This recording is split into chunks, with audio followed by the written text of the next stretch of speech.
Hi all, അസ്സലാമലൈക്കും. Welcome back to Silna's kitchen. ഇന്നത്തെ recipe ഭയങ്കര വെറൈറ്റി ആയിട്ടുള്ള സിമ്പിൾ ആയിട്ടുള്ള ഒരു അടിപൊളി ഈവനിങ് സ്നാക്സിൻ്റെ റെസിപ്പിയാണ്.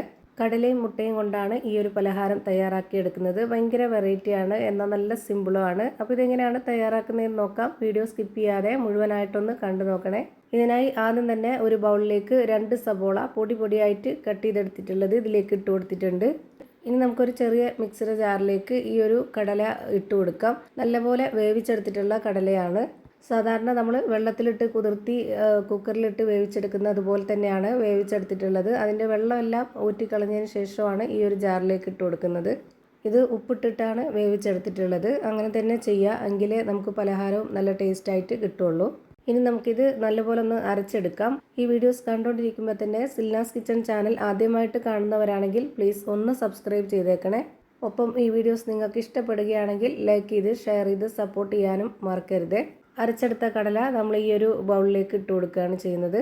നല്ല നൈസായിട്ടൊന്നുമല്ല, കുറച്ച് തരിതരിപ്പുണ്ട്, അങ്ങനെ വേണം ചെയ്യാനായിട്ട്. അരച്ചെടുക്കുമ്പോൾ ഒട്ടും വെള്ളമൊന്നും ഒഴിച്ചു കൊടുക്കാതെ ഇതേ രീതിയിൽ വേണം നമ്മൾ അരച്ചെടുത്തിട്ട് ഇതിലേക്ക് ഇട്ട് കൊടുക്കാനായിട്ട്. ഇനി ഒരു 3 മുട്ട പുഴുങ്ങിയെടുത്തത് ഇതുപോലെ ഗ്രേറ്റ് ചെയ്തതിന് ശേഷം ഇതിലേക്ക് ഇട്ട് കൊടുക്കുന്നുണ്ട്. ഗ്രേറ്ററിൻ്റെ ചെറിയ ഹോളിലിട്ടിട്ട് ഗ്രേറ്റ് ചെയ്തിട്ട് വേണം ഇട്ട് കൊടുക്കാനായിട്ട്. ഇനി ഇതിലേക്കൊരു 3 ഉണക്കമുളകും 3 പച്ചമുളകും കട്ട് ചെയ്തിട്ട് ഇതിലേക്ക് ഇട്ട് കൊടുത്തു. പിന്നെ കുറച്ച് കറിവേപ്പിലയും മല്ലിയിലയും കൂടെ ഇട്ട് കൊടുത്തിട്ടുണ്ട്. മല്ലിയില ഫ്ലേവർ ഇഷ്ടമുള്ളവർ മാത്രം ഇട്ട് കൊടുത്താൽ മതി. ഇനി ഇതിലേക്ക് പൊടികൾ ഇട്ട് കൊടുക്കാം. ഞാനിവിടെ 1 സ്പൂൺ അളവിൽ മുളക് പൊടി ഇട്ട് കൊടുത്തു. ഒരു 1/4 സ്പൂൺ അളവിൽ പെരിഞ്ജീരകപ്പൊടി, കുരുമുളക് പൊടി, മഞ്ഞൾപ്പൊടി, ഗരം മസാലപ്പൊടി, പിന്നെ ഇതിലേക്ക് ആവശ്യത്തിനനുസരിച്ചുള്ള ഉപ്പ്, ഇത്രയും ഇട്ട് കൊടുത്തതിന് ശേഷം പിന്നെ ഇതിലേക്ക് മൈദപ്പൊടിയാണ് ഇട്ട് കൊടുക്കുന്നത്. ഗോതമ്പ് പൊടി ഇട്ട് കൊടുക്കണമെന്നുള്ളവർക്ക് അങ്ങനെ ഇട്ട് കൊടുക്കാം, അത് കുഴപ്പമൊന്നുമില്ല. ഇനി വേണ്ടത് കോൺഫ്ലവർ പൊടിയാണ്. ഞാനിവിടെ 3 ടേബിൾ സ്പൂൺ അളവിലാണ് കോൺഫ്ലവർ പൊടി ഇട്ട് കൊടുത്തിട്ടുള്ളത്. ഇനി ഇതിലേക്ക് വേണ്ടത് വെളുത്തുള്ളി ഇഞ്ചി ചതച്ചതാണ്. അത് ഇതുപോലെ 1 സ്പൂൺ അളവിൽ ഇട്ട് കൊടുത്തിട്ടുണ്ട്. എന്നിട്ട് ഇത് കൈ വെച്ചിട്ട് നന്നായിട്ടൊന്ന് മിക്സ് ചെയ്ത് കൊടുക്കണം. ഇത് മിക്സ് ചെയ്ത് കൊടുക്കുമ്പോൾ നമുക്ക് മനസ്സിലാവും എത്രത്തോളം ഇതിൽ ഇനി വെള്ളം ചേർക്കണം എന്നുള്ളത്. ഈ ഒരു മാവിൻ്റെ പരുവം ഒരുപാട് അങ്ങ് ലൂസായി പോവുകയും ചെയ്യരുത്, എന്നാൽ നല്ല കട്ടിയും ആവരുത്. അതുകൊണ്ട് ഇതുപോലെ ആദ്യം മിക്സ് ചെയ്ത് കൊടുത്തതിന് ശേഷം മാത്രം പിന്നെ വെള്ളം ഒഴിച്ചു കൊടുക്കുക. അപ്പോൾ നമുക്ക് കറക്റ്റ് ആ ഒരു പരുവം മനസ്സിലാവും. ഇപ്പോൾ ഞാനിതിലേക്ക് ഒഴിച്ചു കൊടുക്കുന്നത് 1/4 കപ്പ് അളവിൽ 1 കപ്പ് വെള്ളമാണ്. ഇത്രയും തന്നെ വേണ്ടി വന്നിട്ടുള്ളൂ.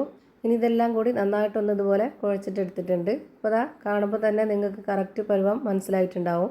ഇനി നമ്മുടെ കയ്യിൽ കുറച്ച് ഓയിലൊന്ന് തടവിയതിന് ശേഷം, അതല്ലാന്നുണ്ടെങ്കിൽ കൈയൊന്ന് വെള്ളത്തിൽ മുക്കിയെടുത്തതിന് ശേഷം ഇതുപോലെ നമ്മൾ കുറച്ച് മാവ് എടുത്തിട്ട് ഞാനിതുപോലെ കുറച്ചെടുത്തിട്ട് ബോൾ ഷേപ്പിലാക്കിയിട്ട് ഒന്ന് പ്രസ് ചെയ്ത് കൊടുക്കുന്നുണ്ട്. എന്നിട്ട് ഈ ഒരു ഷേപ്പിലാണ് ഞാനിവിടെ റെഡിയാക്കി എടുക്കുന്നത്.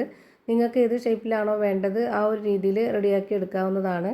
ഇതുപോലെയാണ് ഞാനിപ്പോൾ റെഡിയാക്കി എടുത്തിട്ടുള്ളത്. ഒരെണ്ണം കൂടെ ഇതുപോലെ ചെയ്ത് കാണിക്കുന്നുണ്ട്.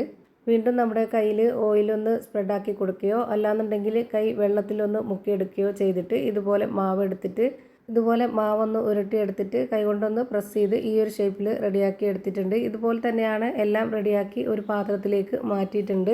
ഇനി ഇതെല്ലാം ഓയിലൊന്ന് ഫ്രൈ ചെയ്തെടുക്കാം. അതിനായിട്ട് ഞാനിവിടെ ഒരു പാൻ സ്റ്റൗവിലേക്ക് വെച്ച് ഫ്ലെയിം ഓണാക്കി കൊടുത്തിട്ടുണ്ട്. അതിലേക്ക് കുറച്ച് ഓയിൽ ഒഴിച്ചു കൊടുക്കണം. വളരെ കുറച്ച് ഓയിൽ മാത്രം മതി ഇത് ഫ്രൈ ചെയ്തെടുക്കാനായിട്ട്. ഒരുപാട് ഓയിൽ വേണ്ട. അപ്പോൾ ഒരുപാട് ഓയിൽ ഒഴിച്ചു കൊടുത്താൽ ഇത് പൊട്ടിപ്പോവുകയോ അല്ലെങ്കിൽ അതിൻ്റെ ഷേപ്പൊക്കെ പോയി കിട്ടുകയോ ചെയ്യും. അതുപോലെ ഇതെല്ലാം ഇട്ട് കൊടുത്തതിന് ശേഷം ഒരു മീഡിയം ഫ്ലെയിമിൻ്റെയും ലോ ഫ്ലെയിമിൻ്റെയും ഇടയ്ക്കുള്ള ഫ്ലെയിമിൽ വെച്ചിട്ട് വേണം ഇത് വേവിച്ചെടുക്കാനായിട്ട്. ഫ്ലെയിം കൂടിപ്പോയാൽ പെട്ടെന്ന് പുറം ഭാഗം കരിഞ്ഞു പോവും, അതുപോലെ തന്നെ അകം വേവേയില്ല.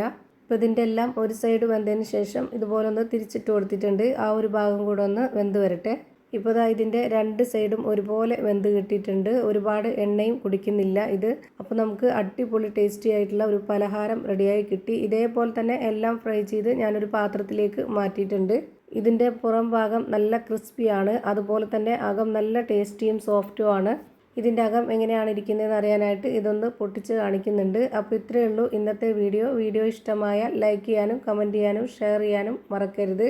അതുപോലെ തന്നെ ഞാനിടുന്ന പുതിയ വീഡിയോസ് നോട്ടിഫിക്കേഷനായിട്ട് കിട്ടുന്നതിന് വേണ്ടി സബ്സ്ക്രൈബ് ചെയ്ത് ബെല്ലൈക്കൺ അമർത്തി അതിൽ ഓൾ എന്ന ഓപ്ഷൻ എനേബിൾ ചെയ്ത് കൊടുക്കാനും മറക്കരുത്. പുതിയൊരു വീഡിയോയുമായി വീണ്ടും വരും. Thank you for watching.